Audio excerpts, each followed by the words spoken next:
only be as successful as we can be as a public safety entity if we have a high level of community involvement.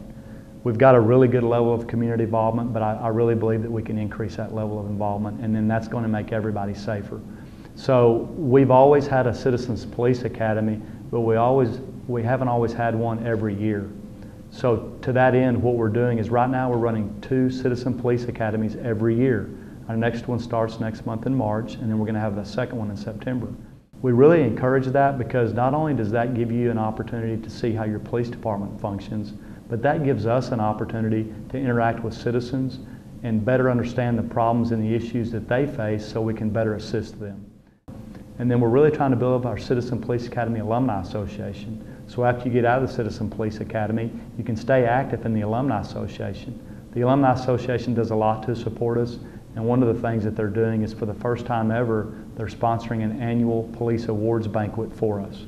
We're really excited about that so we can properly honor our officers at an evening time banquet. And Citizens on Patrol program, we're enhancing that program, and we've got 2 new vehicles.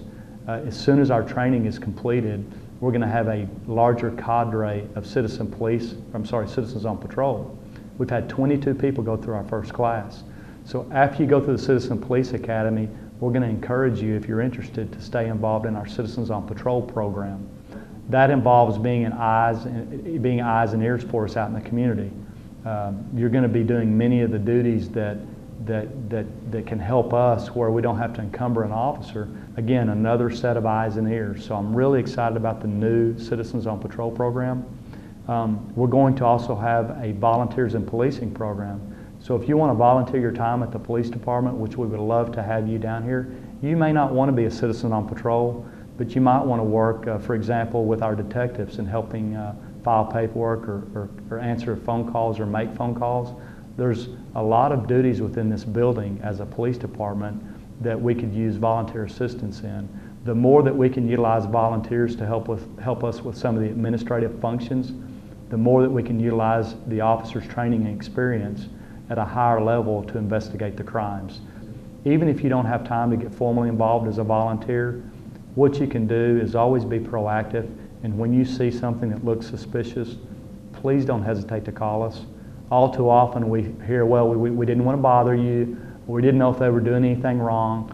If you simply call us, if the person we contact is not doing anything wrong, then they're not going to suffer any negative ramifications, but we would much rather address a crime issue before it occurs than have to go back later and make a report after somebody's been victimized. I think what I would like to end with is a thank you. I would like to thank the community for welcoming me with open arms. This community has been very gracious since my arrival. I'd like to thank my officers and our civilian employees. They have really taken our new direction to heart, and they're doing a fantastic job working hard to serve this community. And what I want everyone to know is we're your police department. We serve you. So if you see any ways in which we can improve, let us know about it. I can promise you that we're always going to work hard for you, and I can also promise you that we're going to always be professional in our interactions with the public. If we do make a mistake, which with an agency this large, that's going to happen, what I can promise you is we'll be transparent, and we'll make sure that those that may make a mistake are held accountable. And we are very much committed to keeping this community safe. Our officers and all of our employees are committed to making this community safe. So thank you for the opportunity to serve as your chief. I really appreciate it.